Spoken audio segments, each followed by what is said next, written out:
में आ चुका है। क्वेश्चन में है यहाँ पर डेक्सा स्टैंड्स फॉर, तो डेक्सा का मतलब क्या है? ऑप्शन में है यहाँ पर dual energy X-ray absorption, dual energy X-ray absorptiometry, dual energy X-ray analysis या फिर ड्यूअल एनर्जी एक्सरे एब्जॉर्प्शन। तो यहाँ पर क्या है डेक्सा का मतलब? तो डेक्सा का फुल फॉर्म होता है जो कि एक तरीके से एक्सरे का ही काम करेगा।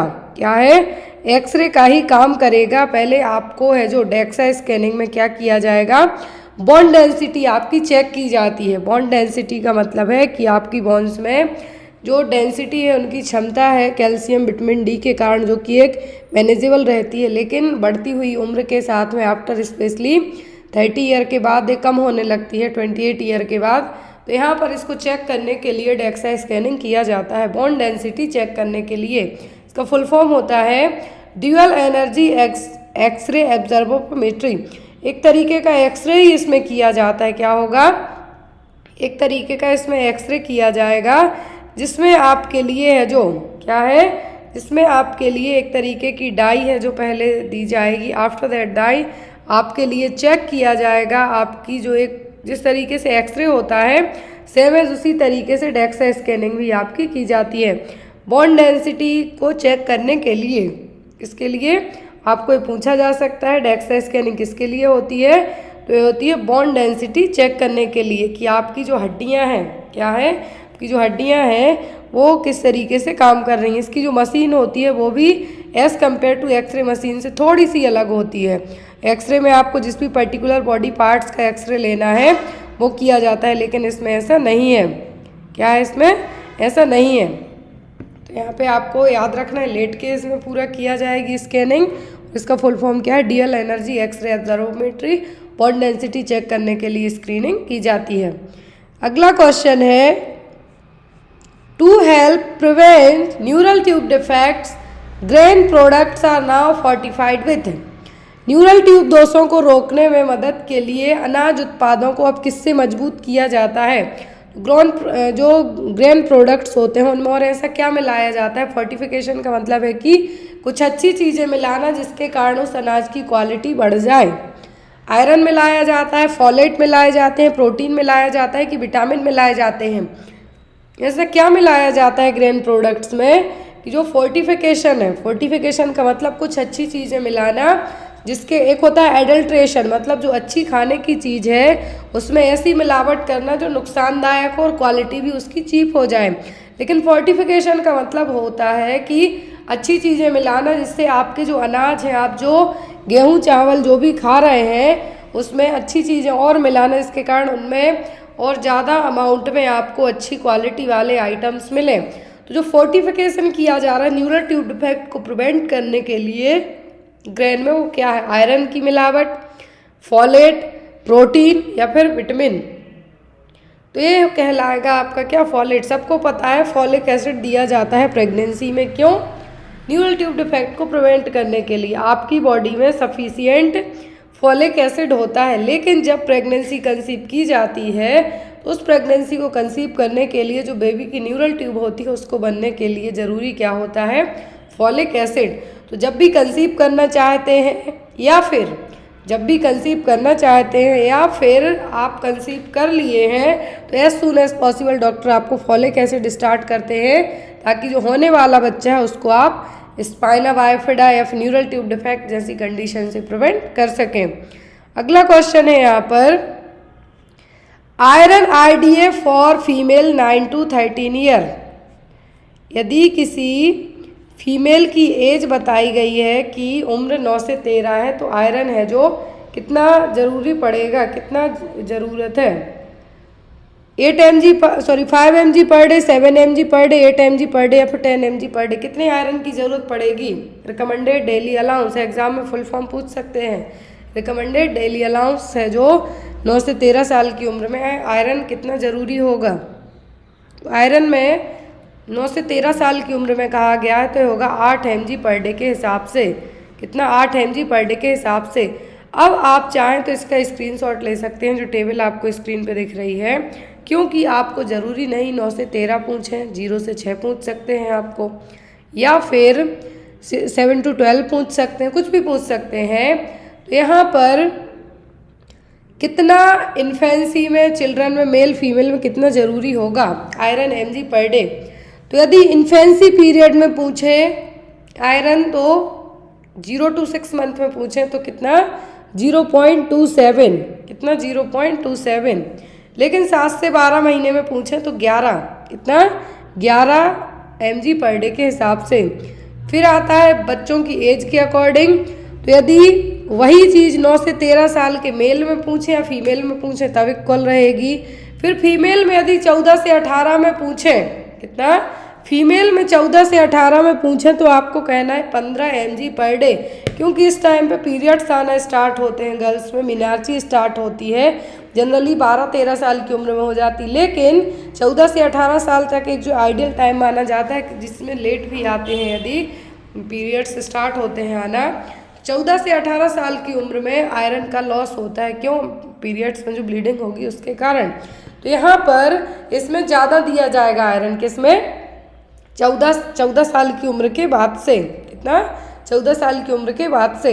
बॉयज़ में हम बात करें तो बॉयज़ में 14 से 18 साल तक 11 रहेगा, 19 से 30 तक 8 रहेगा।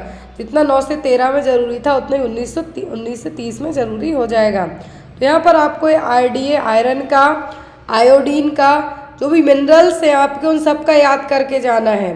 और आपको ये जो RDA वाली चीज़ें हैं, ये RDA की आप वेबसाइट पर ही जाएंगे या फिर आप WHO की वेबसाइट पर जाएंगे या फिर CDC की वेबसाइट पर जाएंगे तो ये चीज़ें आपको बहुत इजीली अवेलेबल हो जाएंगी और आप इनके नोट्स भी बना के अपने रख सकते हैं।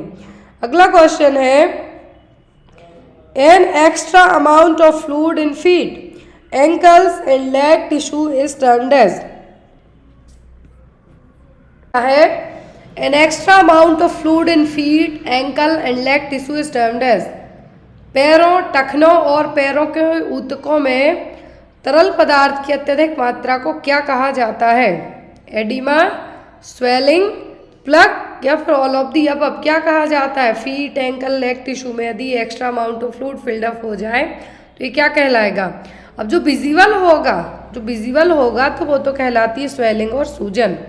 लेकिन ये फ्लूइड फिल्डअप होना फीट, एंकल और जो एक्स्ट्रा अमाउंट में स्पेशली टिश्यूज़ में, ये कहलाता है क्या? Oedema.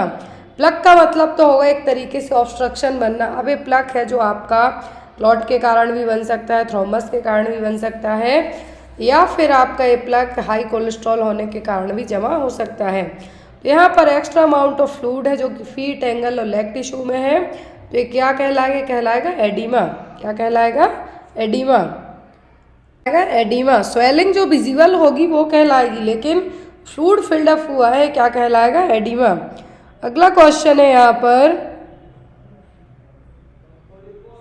IDDM is called, IDDM का दूसरा नाम क्या है?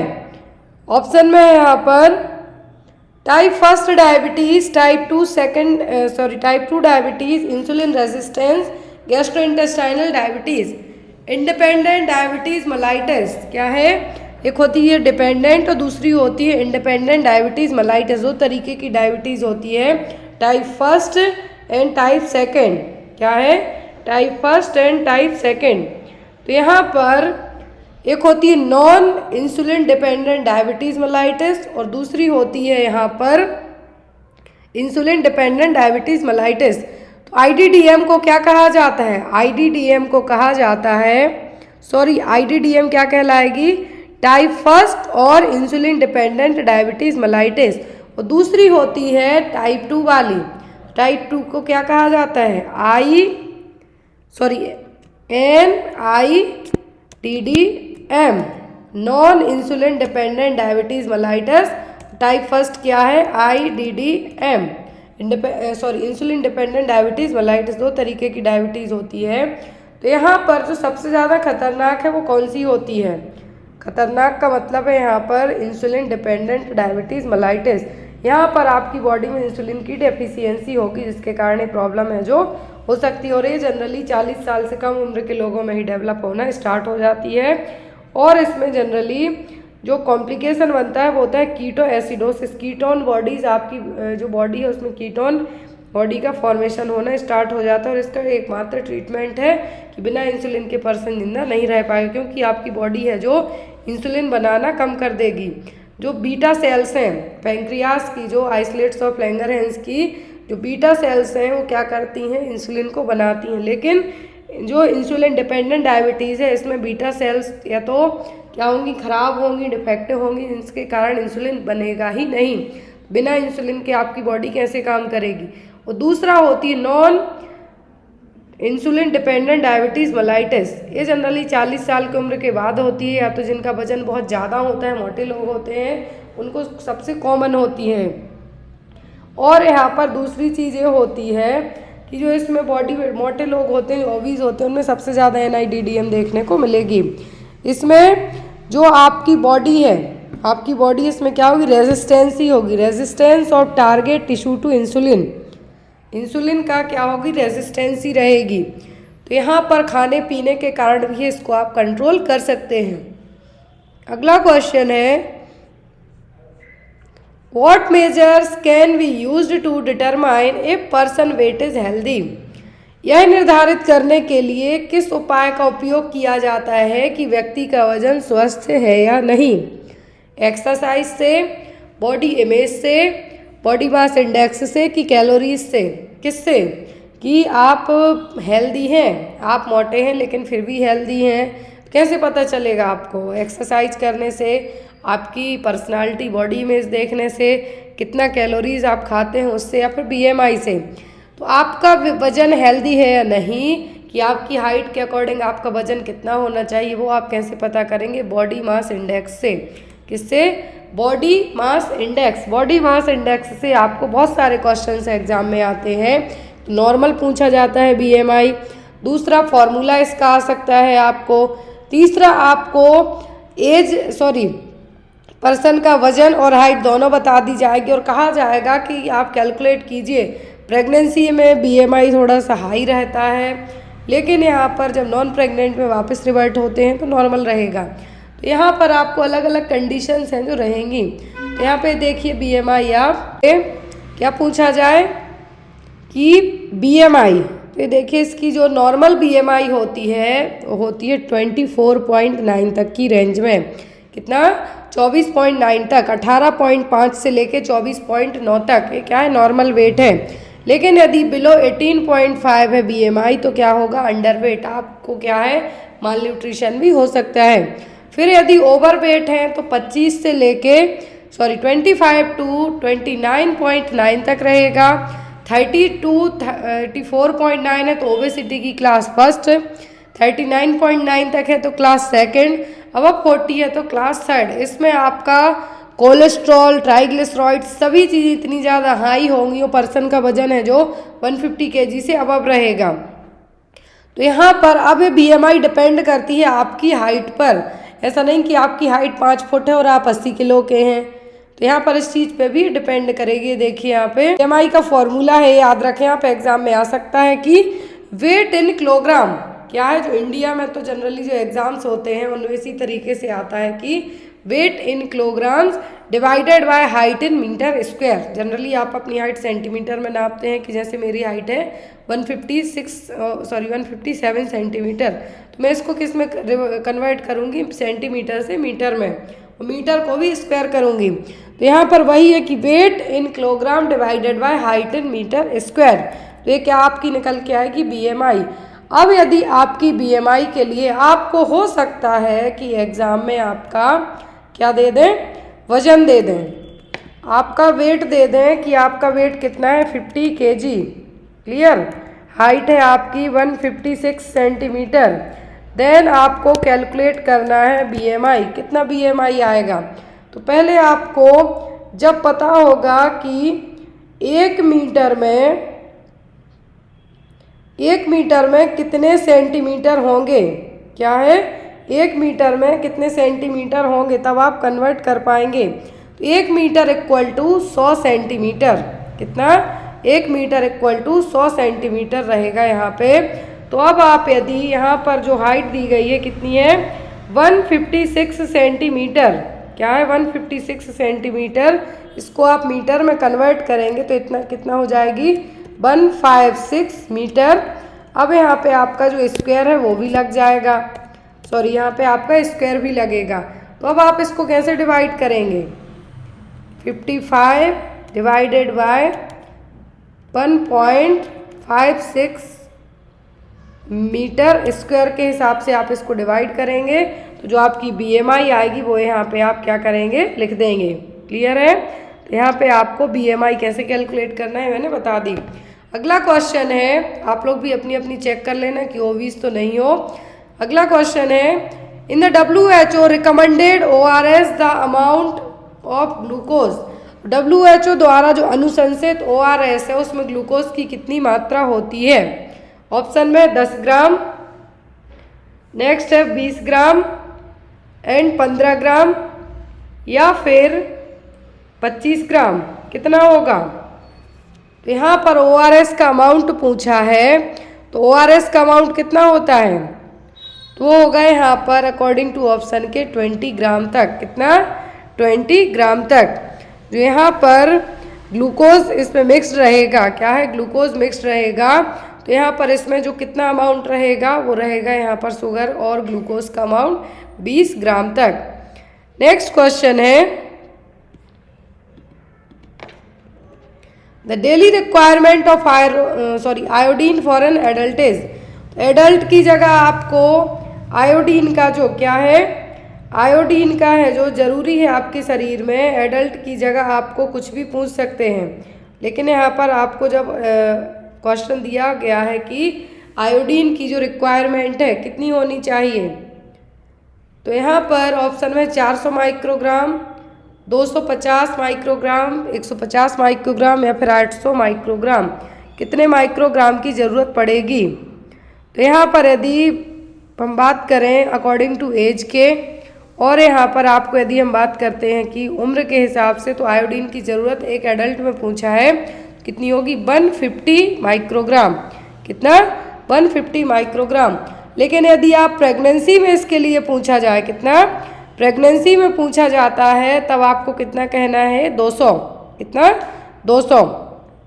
यदि 1 साल की उम्र तक, यहाँ पे देखिए 1 ईयर तक के लिए कहें तो कितना कहना है, 50 म्यूजी। क्या है, 50 म्यूजी। क्या पूछा जाता है कि देखिए यदि चिल्ड्रन में, मतलब इन्फेंसी पीरियड ही कही आप यहाँ को, क्योंकि 12 महीने तक का पीरियड इन्फेंसी पीरियड कहलाता है, तो होगा 50 mg पर डे के हिसाब से। कितना? 50 mg पर डे। आयोडीन की मात्रा है, ये भी देख ले, नहीं तो कुछ और समझे आप। ये आयोडीन की मात्रा है 50 mg पर डे के हिसाब से, यदि उम्र 1 साल से कम है तब। लेकिन जब उम्र 1 साल से लेकर 6 साल तक है, तो यही जो अमाउंट है बढ़ के 90 mg पर डे के हिसाब से ज़रूरत पड़ेगी। फिर यदि 7 से 12 है, मतलब स्कूल गोइंग चिल्ड्रन है, तो 120 mg पर डे। लेकिन यदि एडल्ट और एडोलेसेंट पीरियड में है, क्या है, एडोलेसेंट और एडल्ट पीरियड में है, तो 150 mg पर डे। लेकिन यदि लैक्टेटिंग मदर है, मतलब जो माँ अपने बच्चे को फीड कराती है, ब्रेस्ट मिल्क पिलाती है, वो प्रेगनेंसी में, तो इसकी ज़रूरत ज़्यादा पड़ेगी। किसकी? आयोडीन की। आयोडीन जो एक यहाँ पे मिनरल है आपकी थायराइड ग्लैंड के लिए बहुत ही ज़्यादा हेल्पफुल है। तो यहाँ पर प्रेगनेंसी और लैक्टेटिंग में पूछें तो 200 mg पर डे के हिसाब से। आपको न्यूट्रिशन से जो क्वेश्चन आना, इसी तरीके के क्वेश्चन आएंगे, या तो एडल्ट में पूछ सकते हैं, प्रेगनेंसी में पूछ सकते हैं आपको, या फिर इन्फेंसी पीरियड में आयोडीन का अमाउंट है जो पूछ सकते हैं। क्लियर? नेक्स्ट वन है question, recently discovered vitamin with anti cancer property is. तो कौन सा विटामिन है, क्या है, कौन सा विटामिन है जो कि एंटी कैंसर प्रॉपर्टी वाला है, जो मिला है हाल ही की जो डिस्कवरी हुई उसमें, vitamin B15, vitamin Q, vitamin U या फिर विटामिन B17। कौन सा विटामिन है जो कि ये कैंसर के लिए, किसके लिए, कैंसर के लिए है, जो ट्रीट करने के लिए इसमें एंटी कैंसर प्रॉपर्टी पाई गई है। कंफर्म नहीं हुआ है, लेकिन इसमें कैंसर वाली जो एंटी कैंसर प्रॉपर्टीज की चीज़ें मिली हैं जो अभी तक किसी में नहीं मिली हैं। तो ये मिली है विटामिन B17 में। किसमें? विटामिन B17 में। और इसका दूसरा नाम क्या है, लेट्राइल। लेट्राइल, या फिर इसके लिए आप अमीडोलिन या विटामिन B17 के नाम से भी जान सकते हैं। किसमें एंटी जो एक और आपको होता है, या तो एंटी कैंसर विटामिन पूछे स्किन के लिए, यदि स्किन के लिए जो विटामिन पूछे तो आप विटामिन डी कह सकते हैं। लेकिन जब आपको ऑप्शन इस तरीके से होंगे, विटामिन डी भी होगा लेकिन ये भी कहा जाए कि जो डिस्कवरी के अकॉर्डिंग एंटी कैंसर प्रॉपर्टी, तो लेट्राइल या फिर विटामिन B17 में मिली हैं। Next question, cracks in the corner of mouth, purplish colour of tongue, inflammation and loss of hair are the symptoms of deficiency of. तो यहाँ पर मुंह के कोनों में दरारें, जीभ का बैंगनी रंग होना, आंखों में सूजन, इन्फ्लामेशन ऑफ आईज एंड बालों का झड़ना किसकी कमी के लक्षण हैं? थायामिन की, राइबोफ्लेविन, नियासिन या फिर पायरिडॉक्सिन। ये कौन से विटामिन की कमी बताई गई है? यहाँ पर ऑप्शन यहाँ पे आपको बताए गए हैं, विटामिन के केमिकल नेम लिखे हैं, किस विटामिन की कमी के कारण है? तो ये विटामिन B2 की कमी के कारण। किसके कारण? विटामिन B2 और राइबोफ्लेविन की डेफिशिएंसी के कारण। तो ये सभी सिम्टम है, क्या है इसमें? लिप्स क्रैक रहेंगे, सोर थ्रोट रहेगा, और यहाँ पर क्या है, और यहाँ पे आपको बाल भी झड़ेंगे, जो टंग है उसका कलर भी चेंज रहेगा। तो ये सभी लक्षण किसके हैं? राइबोफ्लेविन की कमी के कारण। किसके कारण? राइबोफ्लेविन की कमी के कारण। नियासिन के कारण तो 4D सिम्टम्स देखने को मिलते हैं। कौन से? 4D symptom. और यदि प्रेगनेंसी में पूछें कि कौन सा विटामिन है जो वॉमिटिंग को ट्रीट करने के लिए यूज़ किया जाता है सप्लीमेंट्स के तौर पर, तो होता है पायरिडॉक्सिन। कौन सा? पायरिडॉक्सिन। ये चीज़ आपको एग्जाम में पूछी जा सकती है कि कौन सा विटामिन प्रेगनेंसी में वॉमिटिंग को प्रिवेंट करने के लिए, ट्रीट करने के लिए दिया जाता है। क्योंकि डॉक्टर आपको डायरेक्ट ऑनडेम प्रेफर नहीं करते हैं, वो आपको पहले शुरुआत विटामिन से ही करेंगे। वो दी जाती है पायरिडॉक्सिन विटामिन। लोग रेगुलरली स्मोक करते हैं, सिगरेट स्मोक करते हैं, उनको क्या है जो डेली 35 mg पर डे जरूरी है? Vitamin C, vitamin D, vitamin A या फिर प्रोटीन, किसकी ज़रूरत है? जो लोग डेली रेगुलरली सिगरेट स्मोक करते हैं उनको 35 mg पर डे क्या ज़रूरी है? तो उनको ज़रूरी है विटामिन सी। क्या है? विटामिन सी।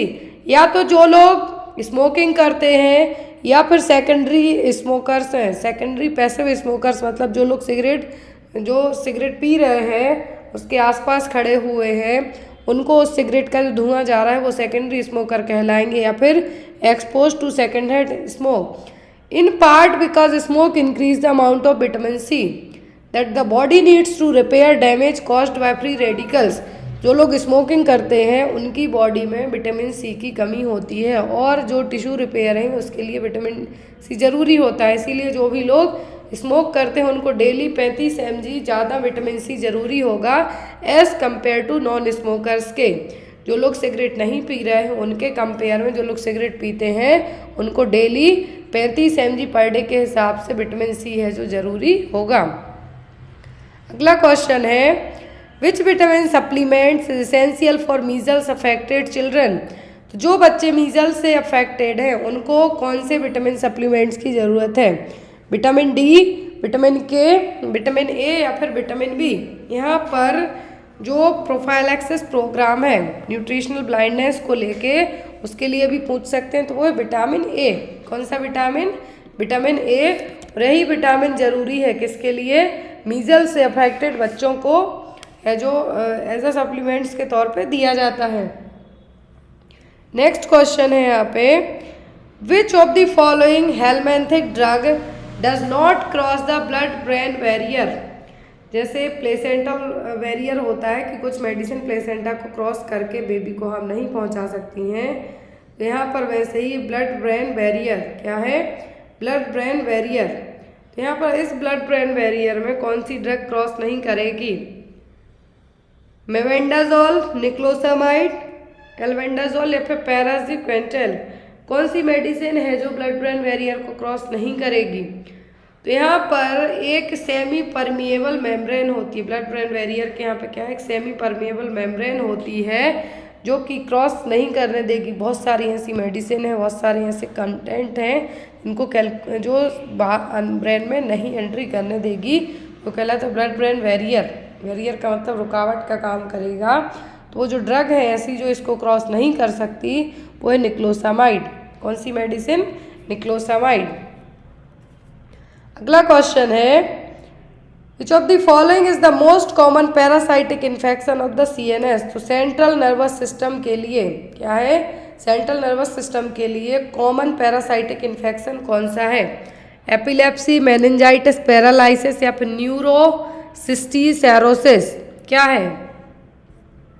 पैरासाइटिक इन्फेक्शन है जो कि ओनली किसको अफेक्ट करेगा? CNS को। तो एपिलेप्सी इन्फेक्शन नहीं है, ये एक तरीके के सिम्टोमेटिक प्रॉब्लम है कि जो झटके आते हैं वो। तो यहाँ पर पैरासाइटिक इन्फेक्शन की बात की जा रही है तो ये नहीं है। मेनिंजाइटिस भी बैक्टीरियल और वायरल हो सकता है, पैरासाइटिक नहीं होता है, ना ही पैरालाइसिस है। अब यहाँ पर जो बचता है जो कि यहाँ पर किसके द्वारा हो रहा है? पैरासाइटिक के द्वारा। तो न्यूरोसिस्टिकोसेरोसिस, क्या? न्यूरोसिस्टिकोसेरोसिस जो कि एक पैरासाइटिक इन्फेक्शन है, एक तरीके की लार्वल सिस्ट का फॉर्मेशन करेगा और इसके लिए जो रिस्पॉन्सिबल क्या है? वो टीनिया सोलियम, जो पैरासाइट रिस्पॉन्सिबल है क्या? टेपवर्म टीनिया सोलियम इसके लिए रिस्पॉन्सिबल है।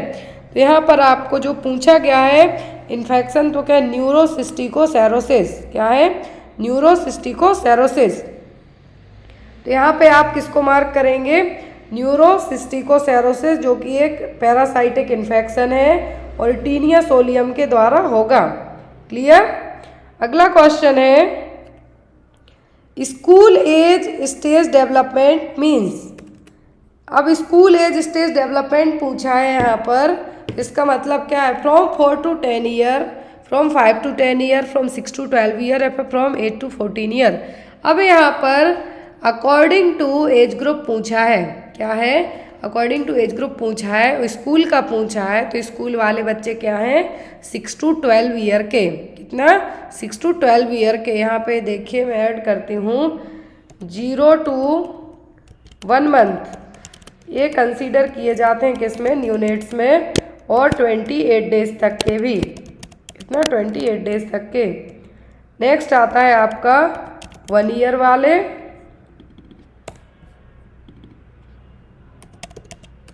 फिर आते हैं आपके कौन से? 1 ईयर वाले। तो यहाँ पर आपका 1 ईयर में आपके कौन से आएंगे? 1 ईयर में आपके आएंगे जिनकी जो इन्फेंसी पीरियड में, इसमें इन्फेंसी पीरियड में। फिर आपका नेक्स्ट आता है इन्फेंसी पीरियड के बाद आपके इन्फेंसी पीरियड में, फिर आफ्टर द 1 ईयर के बाद आपके 1 to 3 ईयर्स इसमें आएंगे टोडलर में, इसमें टोडलर में। फिर आफ्टर द टोडलर क्या है? आफ्टर द टोडलर के बाद जो पीरियड होगा 3 to 6 ईयर्स तक का जो पीरियड है, क्या है? 3 to 6 ईयर्स तक का जो पीरियड है ये कहलाते हैं प्री स्कूलर। जो आंगनवाड़ी सेंटर है वहाँ पे जो बच्चे जाते हैं वो 3 to 6 ईयर वाले। फिर आपके आते हैं आफ्टर 6 के बाद से लेके 6 to 12 ईयर्स, इसमें स्कूल एज। स्कूल एज में फिर यहाँ पे 10 से 19 तक को ऐड किया जाता है एडोलेसेंट में। एडोलेसेंट को 10 से 19 WHO के द्वारा है जो कंसीडर किया जाता है, क्योंकि ये एक अलग तरीके की स्टेज है, इसमें डेवलपमेंट भी अलग तरीके से होगा। क्लियर? अगला क्वेश्चन है which of the following is a micronutrients. तो माइक्रोन्यूट्रिएंट्स पूछा है, माइक्रोन्यूट्रिएंट्स रिलेटेड माल न्यूट्रिशन कौन सा है? Rickets, stunting, muscle wasting, marasmus and kwashiorkor. Micronutrient दो तरीके के न्यूट्रिएंट्स होते हैं, एक होता है माइक्रो, दूसरा होता है मैक्रो। माइक्रोन्यूट्रिएंट्स में सभी मिनरल्स और विटामिन्स इंक्लूड होते हैं, और मैक्रो में फैट, कार्बोहाइड्रेट, प्रोटीन रहेंगे। लेकिन माइक्रोन्यूट्रिएंट रिलेटेड माल न्यूट्रिशन तो वो होगा रिकेट्स, क्योंकि रिकेट्स किसकी कमी से होता है? विटामिन डी की कमी से। किससे? विटामिन डी की कमी से क्या होगा? रिकेट्स होगा बच्चों में। और यहाँ पर यही पूछा है कि जो माइक्रोन्यूट्रिएंट्स रिलेटेड डेफिशिएंसी माल न्यूट्रिशन है तो क्या है? वो विटामिन डी की कमी से होने वाला रिकेट्स बच्चों में हो गए। अब माइक्रोन्यूट्रिएंट्स, तो जैसा कि माइक्रोन्यूट्रिएंट्स मैंने बताया कि जो मिनरल्स हो गए और जो विटामिन्स हो गए वो आएंगे।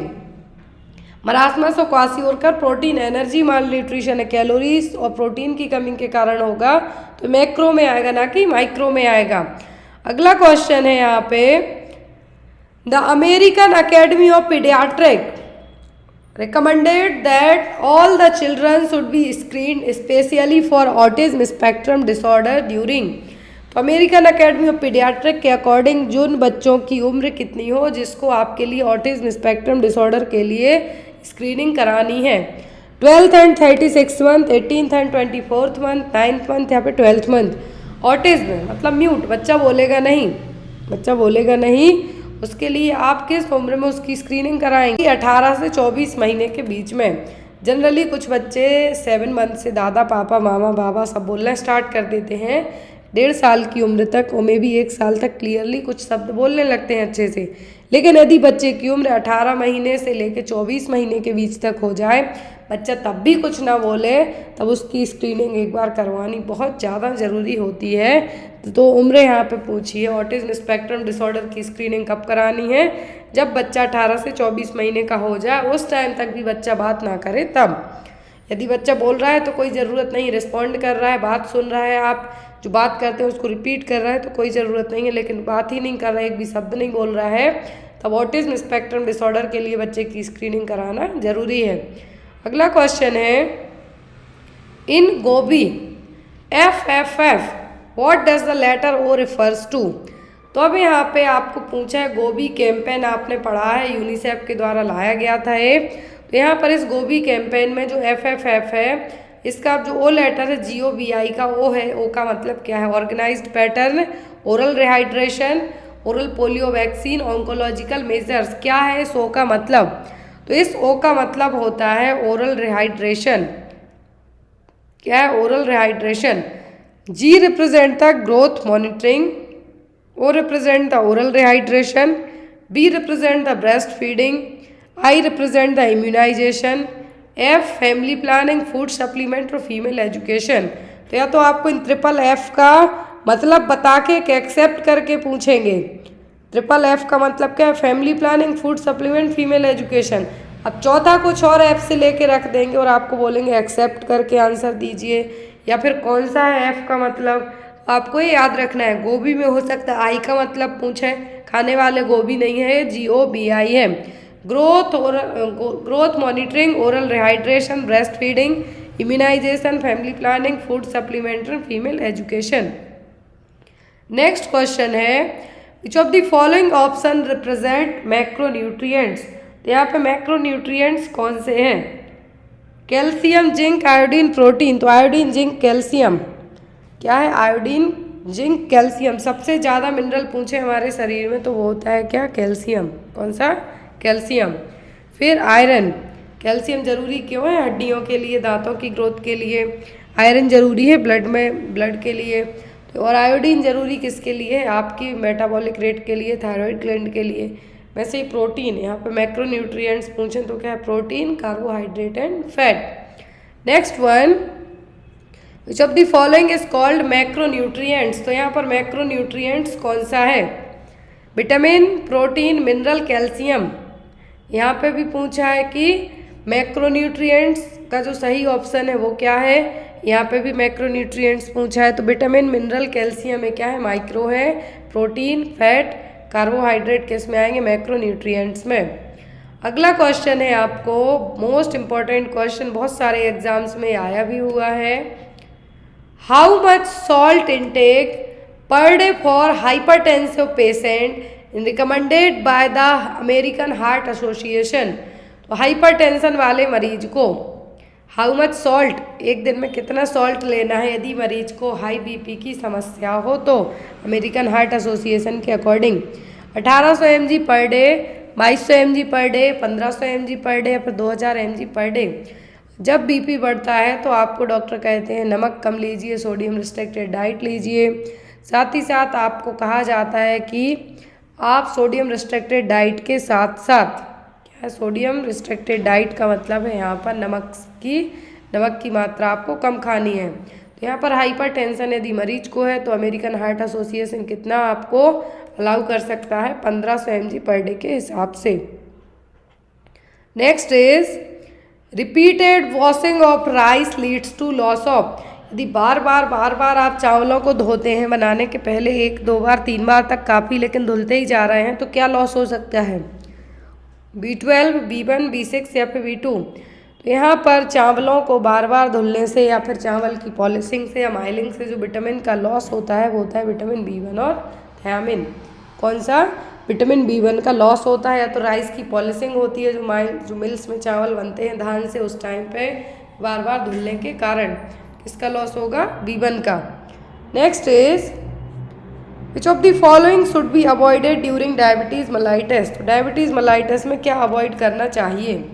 विटामिन्स, मिनरल्स, न्यूट्रिटिव स्वीटनर या फिर प्रोटीन। तो यदि किसी को डायबिटीज़ मेलाइटस है तो आप क्या अवॉइड करने के लिए कहेंगे? मीठी चीज़ें। क्या है?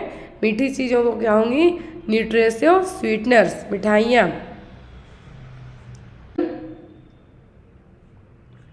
Pasteurisation is a process of. Pasteurisation किस तरीके की प्रोसेस है? ऑप्शन में यहाँ पर रेफ्रिजरेशन की, हीटिंग की, क्रिस्टलाइजेशन की स्टरलाइजेशन की। पास्चराइजेशन है जो एक प्रोसेस है जिसमें गर्म करके ठंडा करने की प्रोसेस कहलाती। क्या है? गर्म करके ठंडा करने की प्रोसेस को क्या कहा जाता है? पास्चराइजेशन। और मिल्क के लिए है जो यूज़ की जाती है। तो यहाँ पर आपका आंसर क्या होगा? B, heating process. क्या है? हीटिंग प्रोसेस, जिसमें कोई भी खाने पीने की आइटम को गर्म करके अचानक से ठंडा किया जाता है, और ये प्रोसेस क्या कहलाती है? पास्चराइजेशन। अगला क्वेश्चन है, according to recommended dietary allowances how many extra kilo calories are needed per day for lactating women between 0 and 6 month. तो यहाँ पर कहा गया है RDA के अकॉर्डिंग कि जो कितनी एक्स्ट्रा कैलोरीज लेनी है यदि माँ अपने बच्चे को 0 to 6 मंथ मतलब एक्सक्लूसिव ब्रेस्ट फीडिंग पर है, कितनी कैलोरीज की ज़रूरत पड़ेगी? +500 +520 +600 या फिर +350। कितना एक्स्ट्रा कैलोरी की ज़रूरत पड़ेगी यदि कितना है? 0 and 6 मंथ, 0 से लेके 6 मंथ तक में क्या कर रही है? वो ब्रेस्ट फीड करा रही है। मतलब इस टाइम पे क्या है? Exclusive breast feeding. 350 कैलोरी की एक्स्ट्रा ज़रूरत पड़ेगी। कितना? 350 कैलोरी की एक्स्ट्रा ज़रूरत पड़ेगी। जितना खा रही है उसका 350 कैलोरीज एक्स्ट्रा। नेक्स्ट है यहाँ पर, what is the recommended increment in protein intake during lactation based on a milk protein concentration of 11 ग्राम पर लीटर। तो यदि प्रोटीन की बात करें लैक्टेशन टाइम पर, ब्रेस्ट फीडिंग के टाइम पर, तो मिल्क प्रोटीन के अकॉर्डिंग 11 ग्राम पर लीटर के हिसाब से कितनी ज़रूरी है? 20 ग्राम पर डे, 5 ग्राम पर डे, 15 ग्राम पर डे या फिर 10 ग्राम पर डे। यदि 11 ग्राम पर लीटर जो प्रोटीन का कंसंट्रेशन है, मिल्क प्रोटीन कंसंट्रेशन 11 ग्राम पर लीटर है, तो कितना ज़रूरी पड़ेगा? रिकमेंडेड कितना होगा बढ़ाने का? तो वो होगा 15 ग्राम पर डे के हिसाब से। कितना? 15 ग्राम पर डे के हिसाब से है जो एक्स्ट्रा ज़रूरत पड़ेगी। क्लियर है? नेक्स्ट है यहाँ पे question, which of the following not are recommended step of active management of third stage of labour. Third stage of labour के में कौन सा है जो एक्टिव मैनेजमेंट का हिस्सा नहीं है? Administration of uterotonic drug immediately after foetal delivery, controlled contraction without any delay delivering the placenta immediately followed by foetal expulsion, या फिर मसाजिंग द यूटेराइन फंडस। तो यहाँ पर कौन सा है जो स्टेप नहीं है एक्टिव मैनेजमेंट का? AMTSL के नाम से एग्जाम में क्वेश्चन आता है, active management of third stage of labour, और AMTSL क्या है? AMTSL और active management of third stage of labour. तीसरी स्टेज में क्या होता है? प्लेसेंटा का एक्सपल्सन होता है, यूट्रोटॉनिक ड्रग दी जाती हैं ताकि कॉन्ट्रैक्शन आए, कॉन्ट्रैक्शन को कंट्रोल किया जाता है, फंडल मसाज की जाती है। यदि प्लेसेंटा 15 से 30 मिनट के अंदर बाहर नहीं आता है तो मैनुअली फंडल प्लेसेंटा रिमूव भी किया जाता है। तो यहाँ पर any delay delivering the placenta immediately followed by foetal expulsion, तो यहाँ पर ये नहीं है, यहाँ पर ये आपका एक्टिव मैनेजमेंट का हिस्सा नहीं होगा, बाकी ये 3 होंगे। National vector borne disease control programme was launch to. तो national vector borne disease control programme है, लॉन्च किया गया था किसके लिए? To control typhoid, to control cholera, to control malaria, या फिर ऑल ऑफ दीज? किसके लिए लाया गया था? National vector borne disease control programme. National vector borne disease control programme में जो डिसीजेज इंक्लूडेड थी वो आपको पता होंगी, तब आप मार्क कर सकते हैं कि आंसर क्या आएगा। National vector borne disease control programme में मलेरिया के लिए, डेंगू के लिए, लिम्फेटिक फाइलेरियासिस के लिए, जैपनीज इंसेफ्लाइटिस के लिए, चिकनगुनिया के लिए प्रोग्राम लाया गया था। इसका शॉर्ट नेम आता है NVBDCP प्रोग्राम। क्या है? NVBDCP programme, national vector borne disease control programme. 2002 में इसको लॉन्च किया गया था। कब? 2002 में लॉन्च किया गया था national vector borne disease control programme को। इसके तहत जो डिसीजेस थी जो वेक्टर के थ्रू होती हैं, kala azar, dengue, lymphatic filariasis, Japanese encephalitis and chikungunya, इन 6 डिसीज के लिए यहाँ पे इंक्लूडेड किया गया था। क्लियर? अगला क्वेश्चन है, WHO defines adolescence as individual in the age group. WHO ने एडोलेसेंट को किस एज ग्रुप में रखा है? Less than 10 year, 11 to 15, 10 to 19 या फिर 20 to 29? 5 क्वेश्चन एडोलेसेंट से आपको आना है। तो एडोलेसेंट एज ग्रुप होती है 10 से 19 साल तक की उम्र। कितना? 10 to 19 ईयर्स तक की उम्र। नेक्स्ट क्वेश्चन है यहाँ पे, which among the following is the top cause of mortality among adolescent in the world? तो पूरे विश्व में जो एडोलेसेंट डेथ होती है उसका मेन रीजन क्या है? ऑप्शन में है suicide, communicable diseases, road traffic accidents, या फिर आयरन डेफिशिएंसी एनीमिया। क्या है जो मेन रीजन है एडोलेसेंट डेथ का? पूरे विश्व में टॉप कॉज क्या है? मॉर्टेलिटी का मतलब डेथ का रीजन वो रोड ट्रैफिक एक्सीडेंट। क्या है? Road traffic accident. The nurse is monitoring a 15-month-old child for sign and symptom of increased intracranial pressure after craniotomy. The nurse plans to monitor for which early sign or symptom of increased ICP in this children?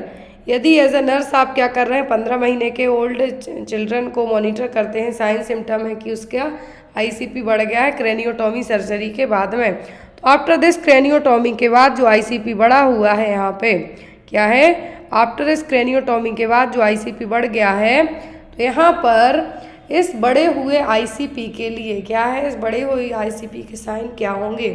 Anorexia, vomiting, bulging anterior fontanelle, Altered level of consciousness, या फिर complain of a frontal headache. क्या है जो यहाँ पर इस 15 महीने के बच्चे में देखने को मिलेगा?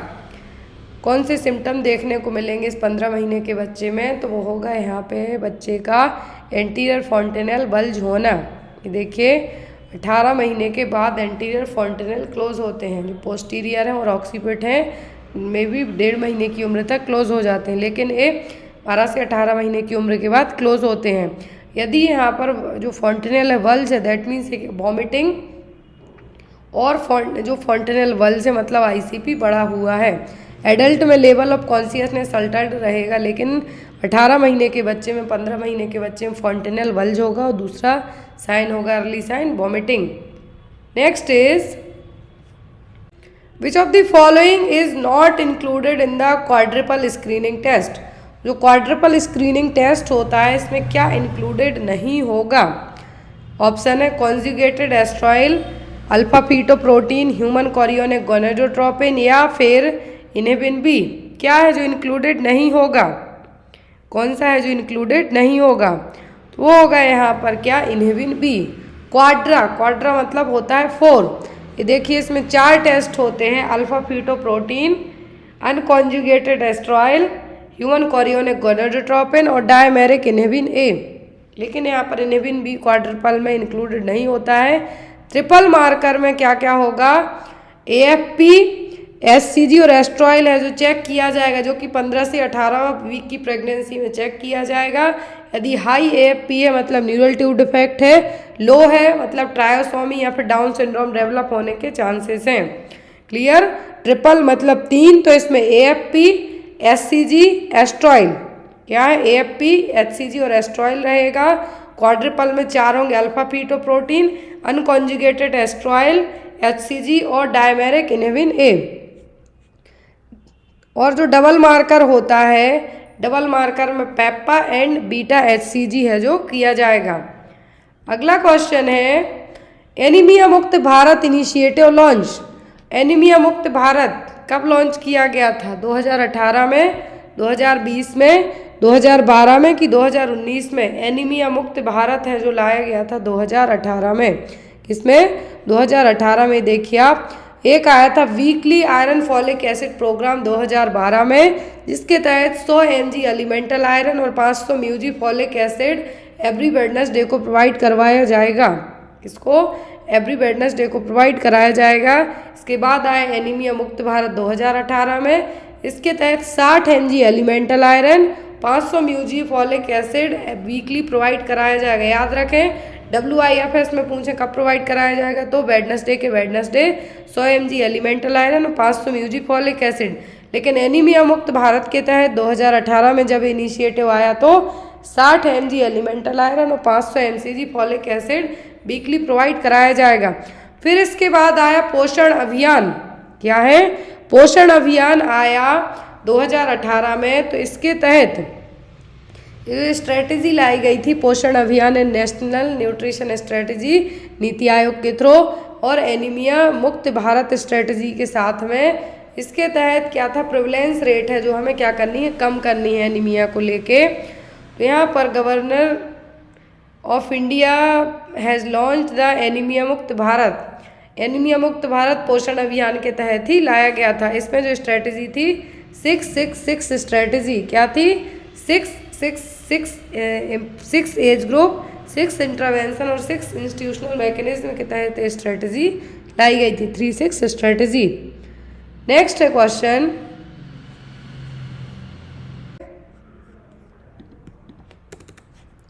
if the IQ level 20 to 34 that means person have mild MR, moderate MR, severe MR या फिर profound MR। तो यदि IQ लेवल 20 से 34 के बीच में है तो पर्सन को क्या है? कौन सी मेंटल रिटार्डेशन है?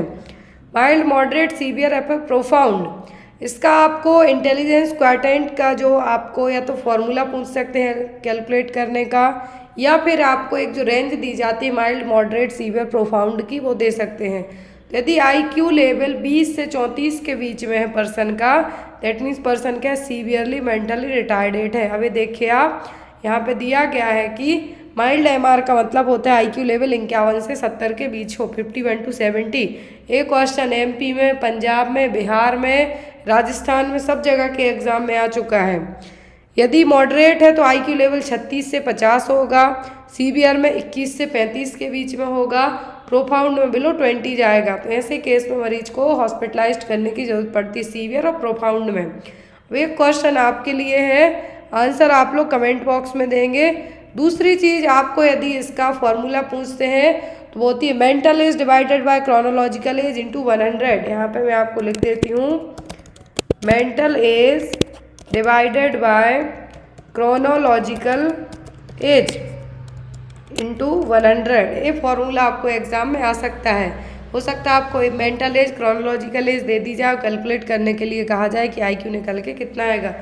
तो यहाँ पर आपका जो आज की क्लास थी, ये सभी NHM CHO एग्ज़ाम के लिए थी। और जो भी लोग पेपर्स लेना चाहते हैं डायरेक्ट मेरे व्हाट्सएप नंबर पे कांटेक्ट करके पेपर्स परचेज कर सकते हैं।